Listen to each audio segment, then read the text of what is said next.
তোমাকে দেখতে ইচ্ছে করছে খুব। তাই বলো তো চলে আসি তোমার বাসায়। সত্যি আসতে চাও? তো ঠিক আছে, এসেই প্রমাণ দেই। কষ্ট করে এত দূরে আসতে হবে না, কাল দেখা হবে। সে তো আরো 16 ঘন্টা বাকি। যত অপেক্ষা তত আনন্দ। জি না, তত কষ্ট। জানো না, স্থায়ী আনন্দের উৎস কিন্তু কষ্টই। ঠিক আছে, কষ্টের মধ্যে ডুব দেবো 16 ঘন্টা। রাখি? কথা বলবে না? একটা বইয়ের খুব মারাত্মক একটা জায়গায় আছি, শেষ করতে ইচ্ছে করছে। বুঝলাম, কথা না বলার কষ্টও যোগ করতে হবে। Bye. Okay bye. Hello. Jalal ভাই? হ্যাঁ, কেমন আছেন? ভালো। সুজন নেই? ও ভুল করে মোবাইলটা বাসায় রেখে গেছে। কোথায় গেছে জানেন? বলে যায়নি, ঘন্টাখানেক আগে বের হয়েছে। ও, আপনি বাসায় আছেন? একটু বের হব। আপনি আসছেন? হ্যাঁ। আচ্ছা, আসুন।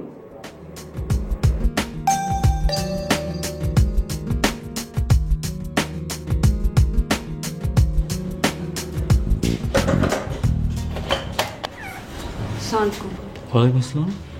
এখানে কি সুজন থাকে? হ্যাঁ থাকে, কিন্তু ও তো এখন বাসায় নেই। আসবে তো? হ্যাঁ, তা তো আসবেই। আমি খুলনা থেকে এসেছি, আমার নাম মারিয়া। সুজন আমার আত্মীয় হয়। আপনি নিশ্চয়ই জালাল ভাই? হ্যাঁ। আপনার কথা সুজন অনেকবার বলেছে আমাকে। আমার কথা নিশ্চয়ই কিছু বলেনি? না, বলেনি তো। আসুন, ভেতর আসুন।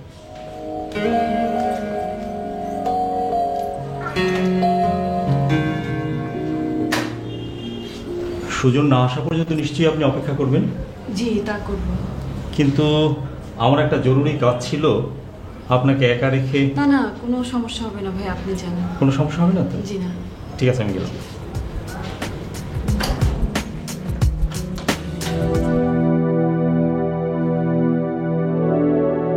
আপনি? আপনি কে? জি, আমার নাম মারিয়া। সুজন কোথায়? কিন্তু বাসায় নেই।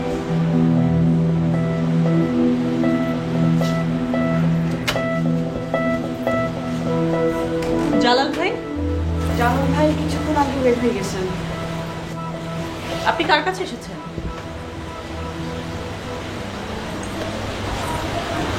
সুজনের কাছে।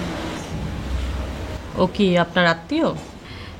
যার সাথে আত্মার সম্পর্ক তাকেই তো আত্মীয় বলে না? আমি তো আপনার কাছে আত্মীয় ডেফিনেশনটা জানতে চাইনি। না মানে আপনি হয়তো ভাবছেন যে আত্মীয় মানে আমি ওর কাজিন বা রক্ত সম্পর্কের কেউ, তাই ক্লিয়ার করে বললাম। মানে বুঝিনি। আপনি এখনো বুঝতে পারেন নাই? আমাদের মধ্যে একটা বিশেষ সম্পর্ক আছে। বিশেষ সম্পর্ক মানে? আরো ক্লিয়ার করে বলতে হবে আপনাকে?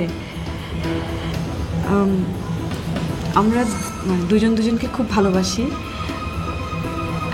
2010-এর 21শে জুলাই ওর জন্মদিনে আমরা বিয়ে করব। কিন্তু আপনার সাথে ওর কি সম্পর্ক?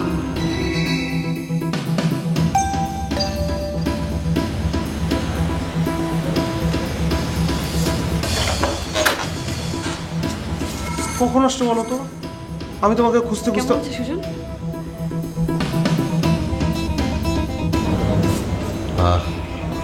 বসেন, আমি একটু আসছি।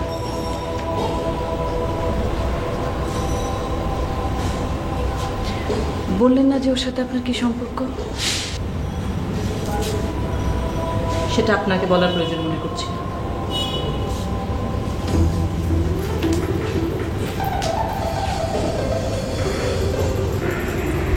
সরি, মানে আপনি কে?